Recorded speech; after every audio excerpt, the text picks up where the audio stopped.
Ce soir pour ce moment d'histoire locale qui va porter sur la grève de 1938 aux papeteries de Condat, mais qui, de façon plus globale, portera sur le contexte de cette époque qu'étaient les années 30. Donc avant de commencer, je tenais à adresser quelques remerciements. Tout d'abord à Madame Bory pour la sollicitation et l'organisation de cette rencontre en ce musée de l'industrie et pour son travail qui met en valeur l'histoire locale. Merci également à la mairie du Lardin qui, pendant mes recherches, m'a accepté pour consulter ces archives qui sont très riches et qui mériteraient d'être davantage exploitées. Et également un grand merci à Monsieur Delage qui m'a beaucoup aidé en faisant jouer ses contacts, en me présentant des témoins et qui, sans lui, ce travail aurait été bien différent. Et donc je remercie également ceux qui ont accepté de témoigner leurs souvenirs très lointains pour certains. Je pense notamment à Mesdames Desvalois, Morales, Reynaud, ainsi qu'à Messieurs Lajoignier et Stoup.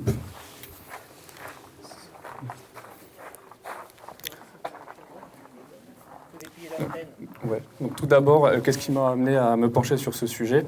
Je tiens à citer le nom de celui qui m'a conseillé ce sujet, qui est Monsieur Daniel Charbonnel, historien périgourdin qui a travaillé sur la verrerie de Bardeville. Cette grève qui n'avait jamais fait l'objet d'une étude approfondie et qui avait une quantité importante d'archives méritait qu'on s'y attarde. Et en étudiant ce conflit, ce qui frappe immédiatement, c'est la durée de cette grève, puisqu'elle a duré de juillet 1938 jusqu'à décembre, donc environ 5 mois. Et ce qui m'a amené à m'interroger, c'était comment s'était déroulée cette grève et ce qui avait causé l'issue et ses conséquences, puisque les grévistes ont perdu cette grève. Donc avant de rentrer dans le vif du sujet, il nous faut contextualiser un petit peu la période donnée, qui était l'entre-deux-guerres, puisque la Dordogne était encore un département à très forte majorité rurale, avec un mouvement ouvrier relativement peu développé, mais qui existait et qui s'affirmait de plus en plus. À ce moment-là, le Terrassonnais constituait un petit bassin industriel qui comptait des industries importantes comme la verrerie de Bardeville, la verrerie de Terrasson, les chantiers du Paris-Orléans et bien entendu l'usine de Condat-le-Lardin. L'importance du mouvement ouvrier dans le Terrassonnais va grandir notamment grâce à la verrerie de Bardeville qui fonde son syndicat en 1889 et qui est l'un des premiers syndicats de Dordogne à être créé. Et les ouvriers périgourdins, à cette époque, sont pour beaucoup des doubles actifs, puisqu'en plus de leur travail à l'usine, ils vivent des rendements issus de l'agriculture de subsistance permettant de faire la soudure et en utilisant le surplus également pouvait être vendu. Ces doubles actifs vont côtoyer des travailleurs venus d'autres régions françaises, car les verriers étaient des ouvriers qui voyageaient beaucoup dans le pays et qui amenaient avec eux une certaine culture ouvrière. Et ces rencontres vont participer à la politisation et à la création d'un important mouvement ouvrier dans le Terrassonnais. D'ailleurs, c'est à ce moment-là qu'est né le premier syndicat ouvrier de Progil en 1926, qui était à cette époque affilié à la CGTU, donc la partie communiste de la CGT à cette époque-là. Mais ce syndicat va connaître une courte existence puisqu'il va disparaître en 1929. Pour ce qui est de l'usine de Condat-le-Lardin, elle est fondée en 1907 par la société Gillet et Fils. Au départ, c'était un atelier d'extrait tannant réalisé à partir de châtaigniers, puisque c'est une essence d'arbre qui était très présente en Dordogne et qui est encore très présente dans le département. En 1920, la société Gillet prend le nom de Progil et en 1923, il est décidé que l'usine de Condat-le-Lardin produirait désormais de la cellulose. Et si les premiers résultats s'avèrent au départ décevants, puisqu'en 1926, elle ne produisait que 4 tonnes de pâte à papier par jour, en 1928, elle connaît un bond important puisqu'elle atteint désormais les 20 tonnes par jour. Mais voyant qu'il est de plus en plus difficile pour l'usine d'épuiser sa production, le groupe Progil va désormais devenir papetier. Et donc c'est dans ces années-là, de 1929, qu'on va prendre le nom des papeteries de Condat qu'on connaît encore aujourd'hui. Cette ascension coïncide également avec la crise de 1929, puisqu'il va y avoir des fermetures d'industries locales comme la verrerie de Bardeville à la fin des années 20, début des années 30. Et certains vont retrouver du travail à ces papeteries de Progil. Et la crise de 1929 semble ne pas trop atteindre justement Progil à ce moment-là.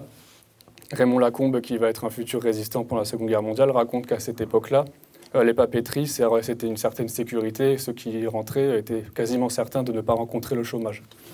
Cependant, certains ne sont pas aussi élogieux vis-à-vis de l'entreprise, puisque François Vial, enfant de la commune du Lardin, disait ceci à l'époque des années 30. La terreur régnait dans l'entreprise depuis plusieurs années par des mises à pied, abattements de primes ou mises à la porte. Les salaires de famine étaient octroyés aux ouvriers et ouvrières. Mauvaises conditions de travail, accident sur accident. François Vial constitue une source majeure en tant qu'ouvrier aux papeteries dans ces années-là. Et cette citation témoigne d'un prélude des luttes qui vont avoir lieu en 1936 au moment du Front populaire. Car en 1936, au moment des élections législatives, le Front populaire, donc qui est le rassemblement de plusieurs partis de gauche, dont le Parti radical, la SFIO, l'ancêtre du Parti socialiste, et le Parti communiste, arrive au pouvoir. Et en Dordogne, le Front populaire va atteindre ses scores les plus importants, puisqu'il atteint pratiquement 70% des voix. Et parmi les 6 députés qui étaient à élire, les 6 appartiennent à la coalition du Front populaire. Dans la circonscription de Sarlat, c'est le radical Yvon Delbos qui est réélu. Mais dans la majorité des communes du Terrassonnais, c'était soit le candidat socialiste, soit le candidat communiste qui arrivait en tête. Et donc ces résultats témoignent d'une implantation importante des partis de gauche dans le Terrassonnais qui vont avoir des conséquences dans le futur, comme nous allons le voir. Au niveau national, c'est le socialiste Léon Blum qui devient chef du gouvernement. Et suite à sa victoire, s'ensuit une grande vague de grève avec occupation d'usines en France en soutien à ce nouveau gouvernement. Et l'usine de Progil de Condat-le-Lardin ne va pas y échapper, va participer à ce mouvement. Au début du mois de juin 1936 est créé le syndicat des produits chimiques de Condat-le-Lardin. Le secrétaire de ce nouveau syndicat est Albert Cliquet, arrivé au Lardin en 1933 avec son frère Edmond. Les 2 frères originaires de la commune d'Onin dans le Nord quittent leur commune natale avec leurs familles respectives. Et en 1933, ce sont déjà des militants politiques et syndicaux aguerris. Si on sait très peu de choses sur l'aîné au moment de la grève de 1938, à part qu'il occupe la fonction de trésorier adjoint du syndicat ouvrier, il fut également secrétaire de la Fédération ouvrière et paysanne des anciens combattants. Pour le cadet, Albert Cliquet, membre dans sa jeunesse de la SFIO puis du Parti communiste français, il est désigné en 1930 par le parti pour participer à l'école léniniste internationale à Moscou, où sont formés des militants du monde entier comme le futur Ho Chi Minh ou encore Erich Honecker. La même année, il fait une demande de passeport pour se rendre à Berlin, passeport qui lui est refusé, et il est d'ailleurs décrit par les autorités comme un individu extrêmement dangereux pour l'ordre social du fait de ses activités politiques. On ne sait pas vraiment ce qui a poussé les 2 frères à venir s'installer en Dordogne. Une rumeur rapportée par Madame Reynaud disait qu'ils auraient fait fermer une usine dans le nord de la France et seraient partis. Mais nous n'avons pas de témoignages également qui viendraient appuyer cette idée. Les 2 frères vont faire rapidement l'unanimité dans le village. François Vial dit ceci à propos d'Albert Cliquet. Un camarade Cliquet, embauché pas très longtemps, militant dévoué, quoiqu'étant par sa qualification appointé avec un salaire assez élevé, a montré l'exemple à ses camarades en repoussant tout esprit d'égoïsme et en prenant la tête du mouvement, suivi de tout le personnel manuel et intellectuel, mouvement qui devait, par le dévouement de tous, aboutir à la victoire. Odette Morales, qui a travaillé aux papeteries dès la fin des années 30, parlait également de Cliquet comme d'un meneur. Pour ce qui est des autres membres du syndicat, on peut citer François Vial, qui devient en 1936 secrétaire adjoint du syndicat ouvrier de l'usine. Né en 1912, il entre à 12 ans à la verrerie de Bradville où il y reste pendant 2 ans, enchaînant différents travaux. Et il rejoint l'usine Progil en 1934 à l'âge de 22 ans. Pour ce qui est des autres membres du bureau syndical en 1938, nous possédons assez peu d'informations. Mais on peut citer par exemple Pierre Soulty, originaire de Corrèze, qui rejoint l'usine en tant que mécanicien. Un autre, Arthur Vramont, qui travaille lui aussi à l'usine Progil et qui a ceci de particulier qu'il est membre du conseil municipal du Lardin lors de la grève de 1938. La création de ce syndicat en 1936 rencontre un véritable succès puisqu'il réunit la quasi-totalité des travailleurs de l'usine. Certains annoncent même le chiffre de 99%, même si il peut être à relativiser. Et après la création de ce syndicat, des négociations vont être établies avec la direction de l'usine. Cette dernière va refuser d'accéder aux demandes des travailleurs et il va être décidé de procéder à l'occupation de l'usine. Cette occupation va durer 1 semaine et va aboutir à la victoire des ouvriers. Cette semaine d'occupation, elle est un moment de célébration de la victoire du Front populaire pour la population du Lardin. Et Odette Morales, qui était ouvrière trieuse à ce moment-là, dit d'ailleurs ceci. On dansait dans l'usine, il y avait de la musique, on défilait dans les rues, la grève s'était très bien passée et on avait même obtenu une augmentation. Au cours de ces manifestations, certains membres de la direction en prenaient d'ailleurs pour leur grade. Jacqueline Desvalois se souvient des défilés des manifestants grévistes avenue de la Gare et avenue de Brive chantant « Madame Vernet, tu es cocu ». Vernet qui était un des dirigeants de l'usine à cette époque. Et grâce au programme du Front populaire et à leur lutte, les ouvriers de Condat-le-Lardin obtiennent entre autres d'importantes augmentations de salaire, 2 semaines de congés payés, la semaine de 40 heures, les contrats collectifs ou encore la retraite à 65 ans. Cette victoire des travailleurs participe à la popularité du syndicat dans les environs. Le syndicat participe et crée de la vie sociale dans la commune du Lardin qui dénombre à cette époque environ 1 millier d'habitants. Et on a des exemples de ces journées-là. Par exemple, le 13 septembre 1936, François Vial raconte que le syndicat avait convié tous les adhérents et la population laborieuse du Lardin à assister à une fête champêtre qu'il organisait en l'honneur de sa victoire sur le patronat. Et plus de 1500 personnes furent présentes, donc ça dépassait largement les habitants du Lardin à cette époque. Et lors de cette journée, on organisa notamment un repas, suivi d'un repas. On fit acclamer les victimes du fascisme en faveur desquelles un ordre de jour de sympathie fut voté. Et pour clôturer ce meeting, un ballon fut lancé. Tout cela se termina par un bal champêtre. Régulièrement, le syndicat va demander l'autorisation de la mairie pour organiser des bals, des fêtes dans le village lors de journées symboliques comme le 1er mai. On a notamment la date du 1er mai 1937, lorsque le syndicat obtient l'ouverture pour toute la nuit des établissements publics, des cafés. Une manifestation dura toute la journée avec plus de 2000 personnes partant de Condat jusqu'au Lardin et qui fut elle aussi suivie d'un bal champêtre. Cette popularité du syndicat s'explique également par les victoires obtenues et sa combativité face à la direction de l'usine, puisqu'il va y avoir régulièrement entre 1936 et 1938 des conflits entre la direction et le syndicat, mais qui n'aboutiront jamais à des grèves, puisque les pouvoirs publics arriveront toujours à régler le conflit. On a notamment le mois de mars 1938, où un juge doit trancher sur la nécessité d'accorder des augmentations de salaire aux travailleurs de l'usine. Et celui-ci va estimer que le salaire des travailleurs de l'usine sont plus élevés que dans d'autres industries. Les ouvriers de l'usine de Condat ont joui, je cite, d'un régime privilégié par rapport à ceux de leurs camarades des industries connexes et du département. Malgré cela, le juge va accéder à la demande des ouvriers et leur accorder une augmentation de salaire qui est notamment justifiée par le fait qu'à cette époque de l'année 1937, il y avait eu une augmentation importante du coût de la vie. Et également, le syndicat va arriver régulièrement à réintégrer des ouvriers licenciés par la direction, et ce qui va encore participer à l'accroissement de sa popularité. Au mois de juillet 1938, au moment où la grève va éclater, le syndicat peut donc être considéré comme l'un des plus puissants de la Dordogne. Son bilan, ses nombreux adhérents et ses liens avec d'autres syndicats en témoignent. Quelque temps avant la grève, d'ailleurs, les syndicats protestaient encore contre un règlement intérieur adopté de façon unilatérale par la direction de l'usine et qui, selon eux, était contraire à la convention collective en vigueur. Les syndiqués vont demander au pouvoir public de prendre l'affaire en main et François Vial raconte que la direction, suite à la protestation des travailleurs de l'usine, renvoya 2 camarades et infligea un blâme à 30 autres ouvriers. La hiérarchie de la CGT réussit à obtenir la réintégration de ces 2 ouvrières. Et Vial ajoute que la direction déplaça 30 camarades en les plaçant à des postes inférieurs et confia les meilleurs emplois à ses mouchards.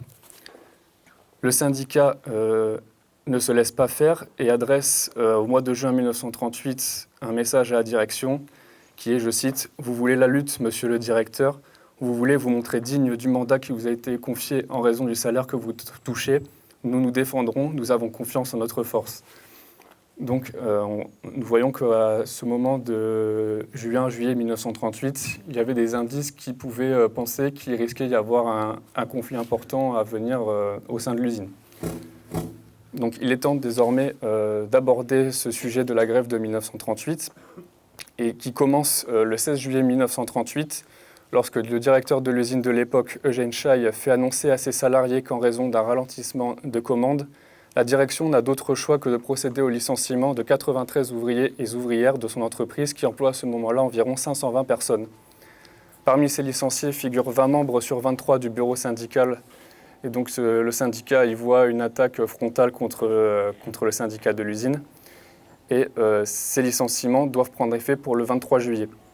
Le syndicat va réagir.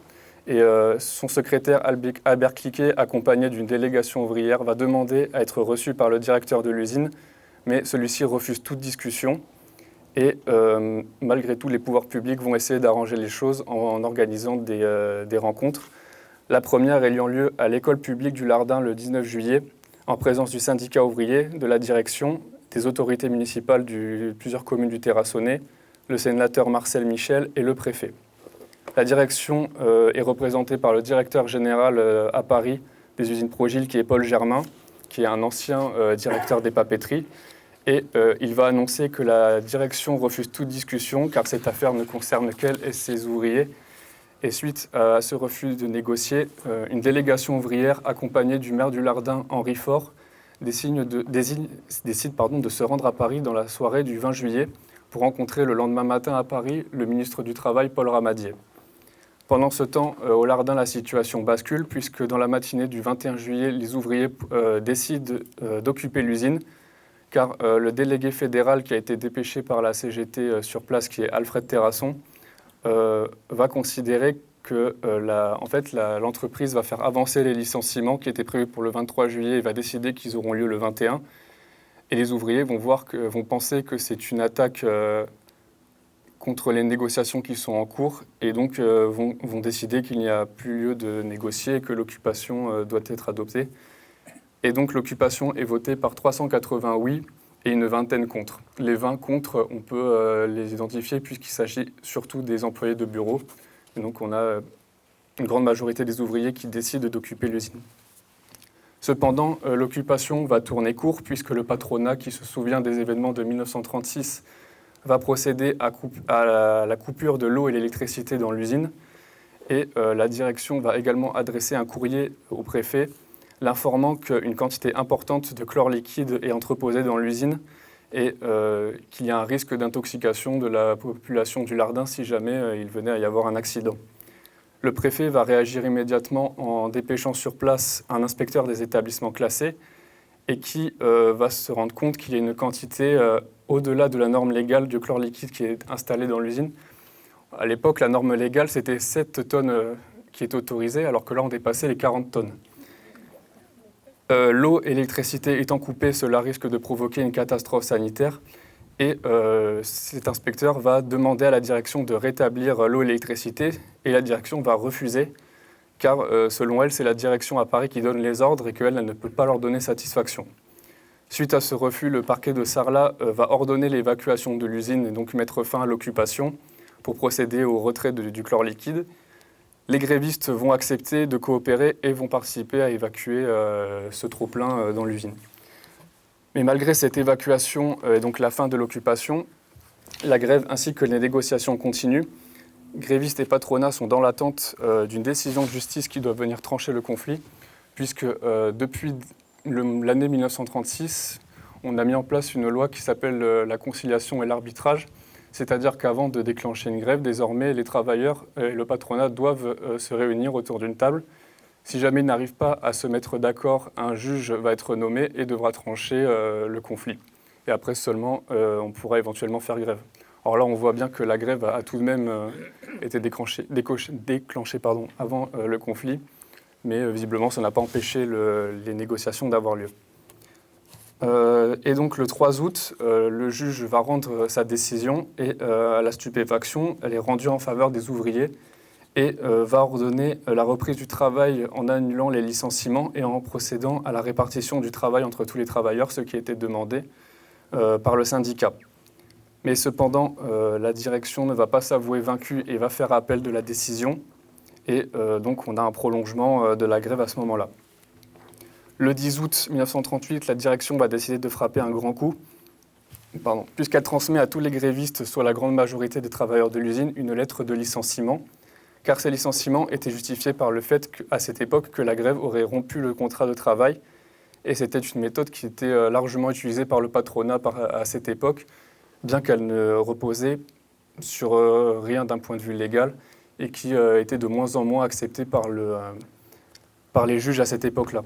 Et donc cette décision, elle va aggraver la situation des travailleurs de l'usine, puisqu'en plus de la fermeture de l'usine, la quasi-totalité des travailleurs se retrouvent au chômage, et donc tous les grévistes sont licenciés, et la grande majorité des travailleurs de l'usine étant syndiqués à ce moment-là. En réaction, les grévistes vont organiser des meetings, des manifestations. où vont être présentes des personnalités de la CGT. On a par exemple le secrétaire général de la Fédération des industries chimiques qui vient au Lardin en soutien et qui apporte 2000 francs à la caisse de solidarité des grévistes. Dans le même temps, les autorités publiques se réunissent pour tenter de mettre fin au conflit le plus rapidement possible. On va venir en aide aux familles au chômage, on va distribuer des bons de pain, on donne du travail à quelques chômeurs au sein de la municipalité. Cette solidarité, elle vient également de la CGT où des syndicats du département et au-delà viennent au secours des grévistes. Mais le temps va passer, le mouvement va s'essouffler petit à petit et en octobre 1938, le jugement en appel va confirmer l'appel patronal et va casser le jugement du 3 août qui donnait raison aux grévistes. Et donc cela va amener à un autre jugement qui va avoir lieu encore 2 mois plus tard. Donc on est cette fois en novembre 1938. Et ce jugement de 1938 va ordonner la réouverture de l'usine et le licenciement de 26 personnes. Donc jusqu'ici, j'ai fait un petit résumé pour qu'on ait une vision à peu près générale du conflit.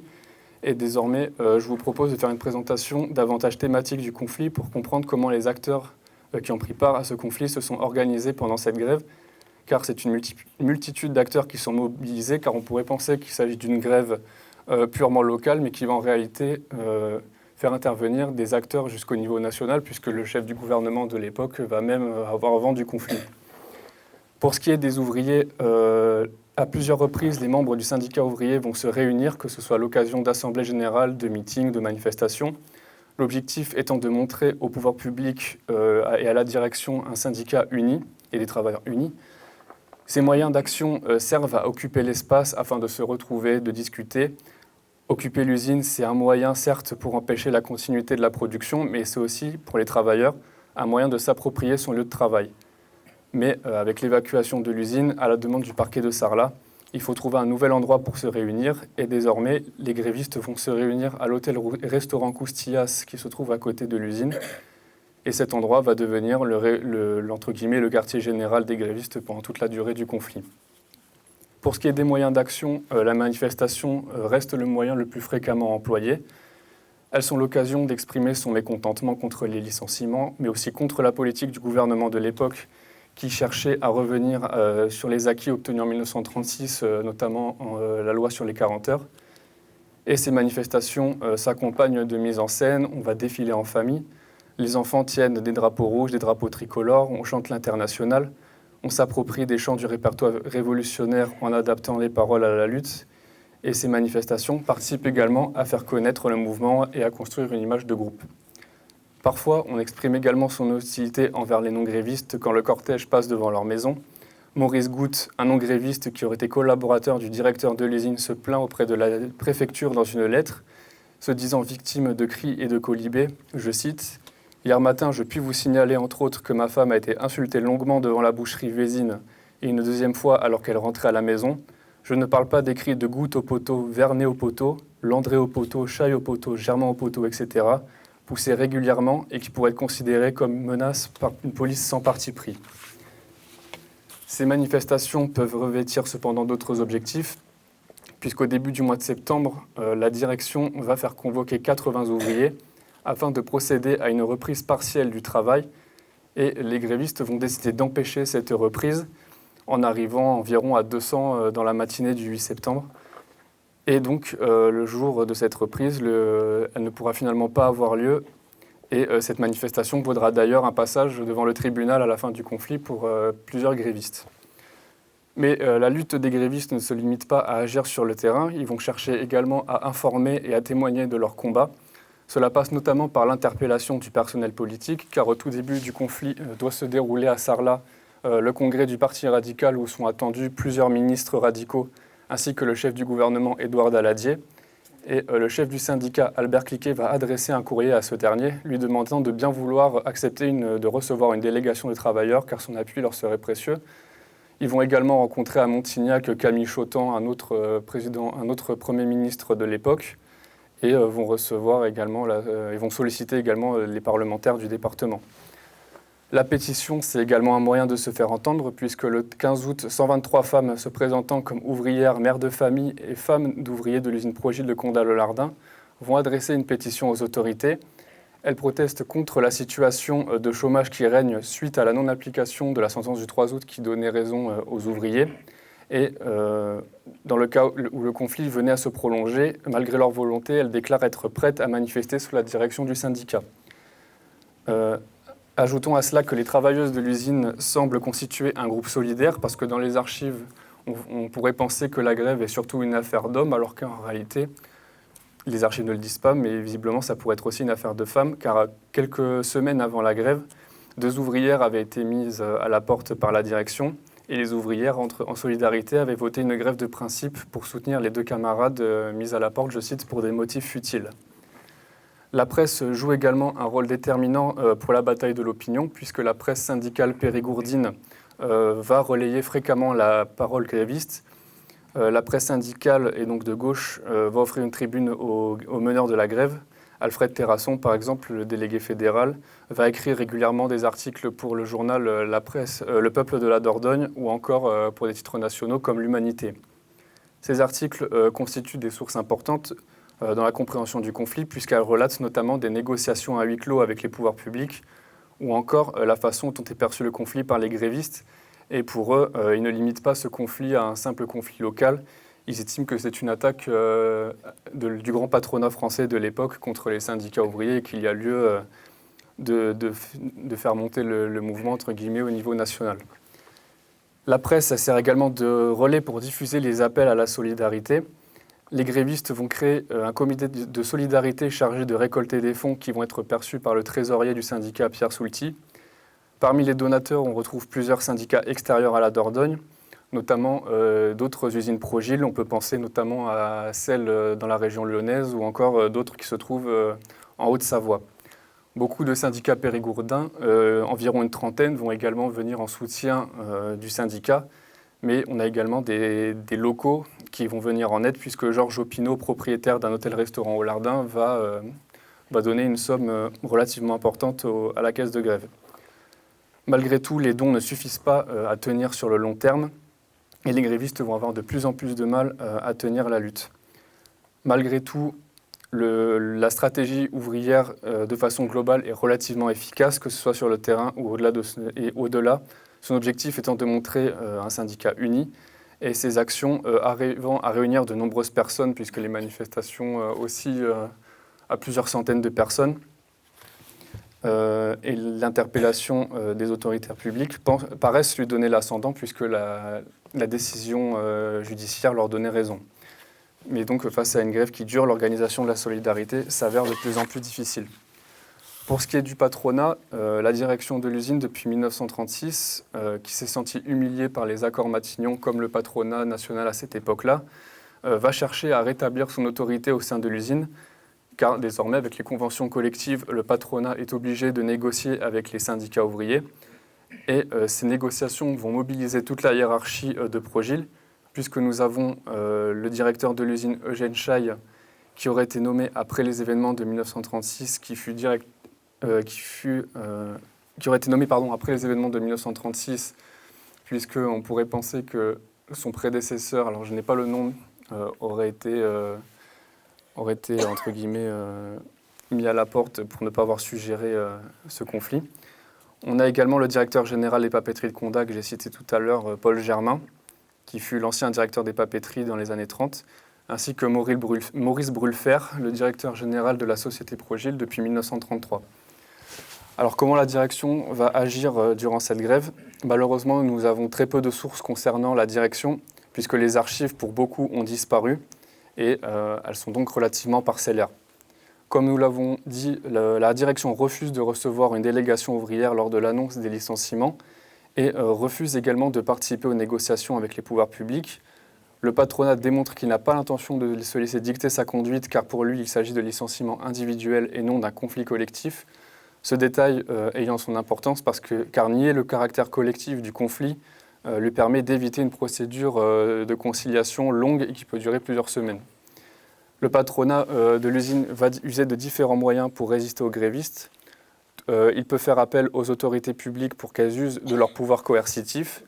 Et après avoir hésité un long moment, les autorités acceptent d'en appeler à la garde républicaine, notamment pour assurer une reprise partielle du travail qui était demandée par l'usine Progil, mais également par des créanciers de l'usine.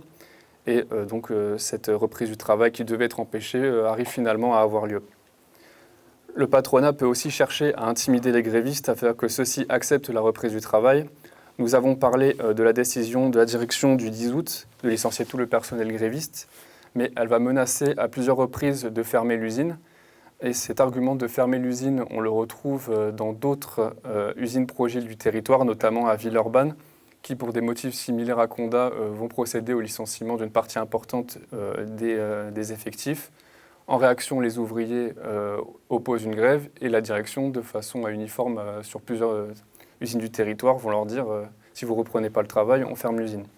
Donc ce sont davantage des menaces pour faire peur aux grévistes qu'une mise à exécution réelle. Régulièrement également, la direction va chercher à convaincre certains ouvriers de reprendre le travail. Ce moyen a plusieurs avantages pour la direction, par exemple en assurant la continuité de la production, mais aussi en fissurant l'unité ouvrière à un moment où le conflit dure déjà pratiquement depuis 2 mois. Et les premières rumeurs de reprise partielle vont intervenir dès la fin du mois d'août 1938. Au départ, le syndicat va opposer un refus catégorique. Et puis petit à petit, malheureusement, avec le conflit qui traîne, l'idée d'une reprise partielle va faire son chemin. Et après plusieurs reprises du travail au cours de l'automne 1938, le 9 novembre, le syndicat ouvrier donne son accord pour que l'usine commence à être remise en route. L'objectif étant que le syndicat espère encore que le tribunal de surarbitrage va leur donner raison. Mais le problème, c'est que la direction, en leur faisant accepter de réouvrir l'usine, elle leur empêche de prolonger le conflit après avoir rendu la décision. Si la direction participe au conflit, malgré tout aux négociations, elle sait jouer des circonstances pour les rompre, puisque dans le courant du mois d'octobre, un individu se serait introduit dans l'usine et aurait hissé sur une des cheminées de l'usine un drapeau rouge. Et pour la direction, cette affaire est un motif de rupture définitive des négociations et d'annulation des engagements pris. Et malgré tout, encore une fois, les négociations reprennent quelques jours après. La direction a pu chercher à pousser également le syndicat et les grévistes à la faute. Lorsque le 20 juillet, la direction décide d'avancer les licenciements, cela intervient au moment où les négociations étaient en cours avec les pouvoirs publics, comme je vous l'avais dit. Alors, est-ce que c'était une provocation volontaire pour pousser les ouvriers à la grève? En tout cas, visiblement, cela fonctionne puisque l'usine est occupée dès le lendemain. Peu après, au moment de l'occupation, le patronat va chercher à décrédibiliser le mouvement en informant les autorités que certains des travailleurs seraient retenus contre leur gré dans l'usine au moment du vote pour l'occupation. Mais un capitaine de gendarmerie se rend sur place et assiste à l'occupation et constate dans son rapport que personne ne fut retenu contre son gré. Il y aurait bien à dire sur l'action de la direction pendant la grève, mais nous allons nous pencher rapidement sur le cas des pouvoirs publics, puisqu'ils vont être un acteur central dans le déroulement du conflit, puisqu'ils vont recevoir les plaintes des deux parties, et que ce soit des conseillers municipaux du Lardin et des autres communes du Terrassonnais en allant jusqu'au gouvernement, le conflit va les intéresser et vont chercher à y mettre fin, puisque c'est une période où il y a des tensions internationales. L'Autriche est envahie par l'Allemagne en avril 1938, il y a les accords de Munich en septembre 1938, et le gouvernement va avoir à cœur de relancer la production, et donc cela va passer par des atteintes aux acquis sociaux de 1938, sachant que Progil, en cas de grève, doit travailler pour la défense nationale, mais j'y reviendrai un petit peu après. Donc les pouvoirs publics craignent une contagion de la grève, car les usines Progil sur le territoire français sont à ce moment-là extrêmement solidaires, puisque en janvier 1938, il y avait eu au Lardin une réunion de plusieurs syndicats ouvriers de Progil, et ceux-ci s'étaient engagés à être solidaires en cas de conflit, en cas de grève dans l'une des usines du territoire. En Dordogne également, on peut dénombrer plusieurs grèves depuis 1936 pour des motifs similaires à Condat, puisque la situation économique de l'époque a mené les entreprises à licencier. Et donc les autorités avaient peur qu'il y ait un mouvement solidaire qui se crée au niveau du département et qui se retrouve rapidement débordé. Les autorités peuvent également interdire des réunions publiques par crainte de violence. Le 14 novembre 1938, le conseil municipal du Lardin prend un arrêté considérant qu'en raison de la fermeture de l'usine Progil, l'organisation de réunions politiques serait de nature à donner lieu à des manifestations et risquerait de troubler l'ordre public. Cette décision est d'autant plus surprenante puisqu'elle intervient à la toute fin du conflit et que jusqu'à présent, cela n'avait pas posé de problème.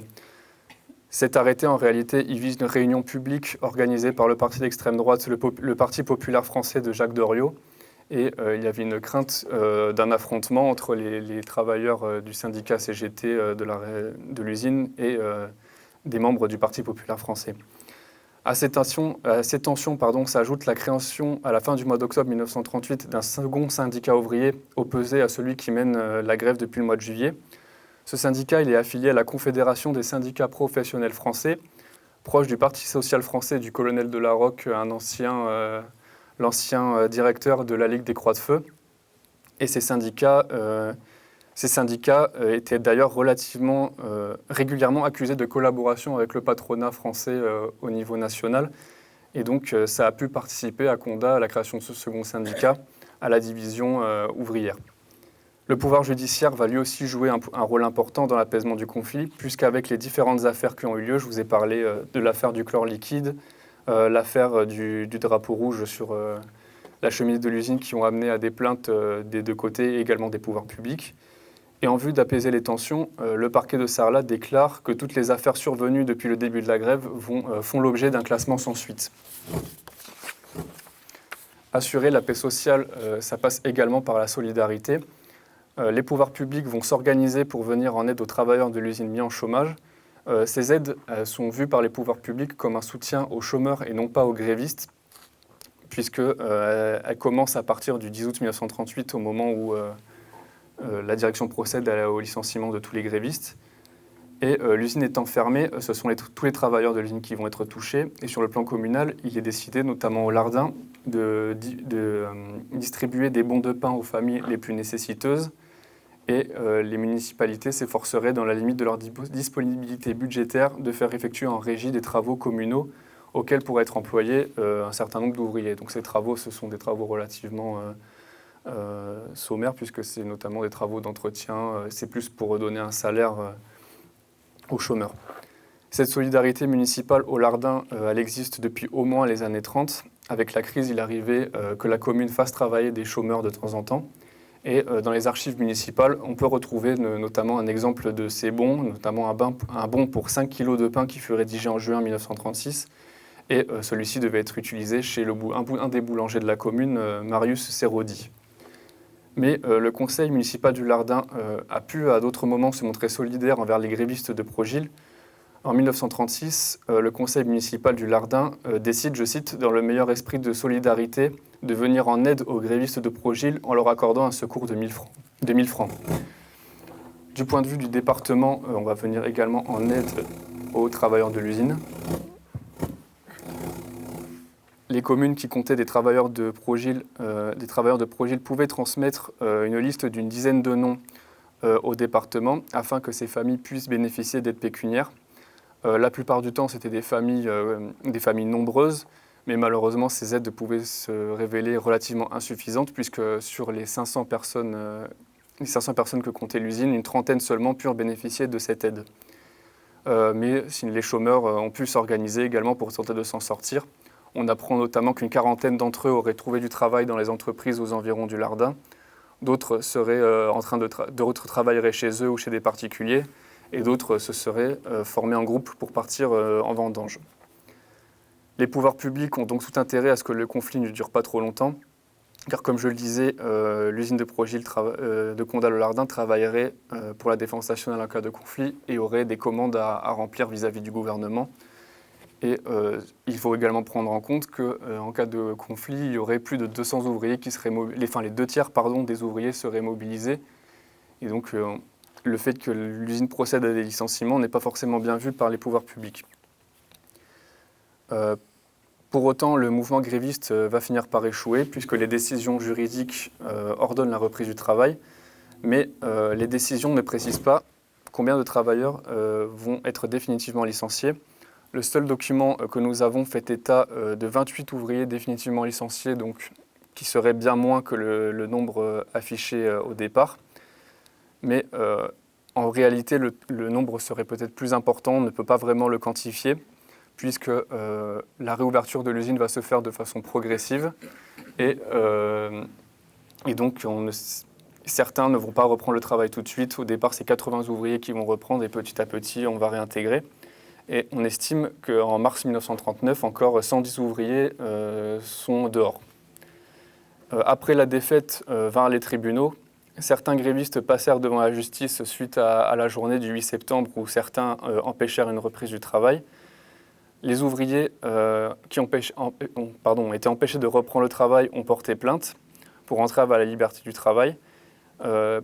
Pourtant, le parquet de Sarlat avait dit que toutes les poursuites seraient abandonnées. Donc la direction ne fut pas poursuivie pour avoir entreposé une quantité trop importante de chlore liquide, mais cependant, des grévistes, eux, furent poursuivis. On a donc des peines d'amende qui sont prononcées. 19 accusés doivent payer 16 francs d'amende, 5 sont relaxés, et le délégué fédéral Alfred Terrasson va devoir payer 50 francs d'amende, et une décision en appel va le condamner à 15 jours de prison avec sursis. À la fin de la grève, les frères Cliquet furent licenciés. Ils quittèrent la région, nous ne savons pas vraiment ce qu'ils sont devenus. François Vial, qui fut licencié, fut réembauché après la guerre et fonda le syndicat Force ouvrière. Et pour finir sur une note positive, l'usine Prochil de Condat, après la guerre, a connu son âge d'or. Le groupe recruta. Les avantages pour les travailleurs furent importants, au point d'ailleurs qu'en 1968, selon les dires de M. Estoupe, il n'y eut pas de grève, soit une seule journée en solidarité avec les autres travailleurs du pays. Et également, M. Estoupe, à la fin des années 60, suggéra au directeur de l'usine de l'époque d'amnistier les salariés qui étaient encore à l'usine à ce moment-là et qui avaient fait la grève en 1938, ce que le directeur accepta. Donc, entre guillemets, la page était définitivement tournée. Mais pendant mes recherches, j'ai pu entendre certaines personnes se souvenir de phrases entendues comme « il ne faudrait pas que ça tourne comme en 1938 », témoignant d'un conflit qui a marqué la mémoire locale par son résultat. Malheureusement, ce travail arrive peut-être un peu tard. Certaines archives ont disparu, les témoins également se font de plus en plus rares. C'est un pan de la mémoire locale qui a en partie disparu, mais il paraissait important à travers cette étude de mettre en lumière ce qui pouvait l'être encore, et ainsi faire connaître une partie de l'histoire locale qui ne demande qu'à être découverte. Je vous remercie de votre attention.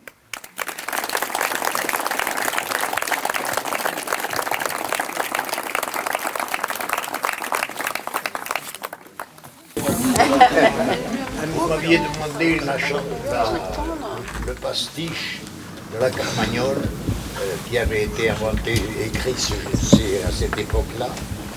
Et je l'ai quelque part écrit, mais je ne le retrouve pas, mais je peux peut-être vous le chanter. Monsieur Germain avait promis, Monsieur Germain avait promis que nous serions tous bons amis, que nous serions tous bons amis. Mais il a licencié 3 de nos délégués. Dansons la Carmagnole, vive le son, vive le son. Dansons la Carmagnole, vive le son du pognon.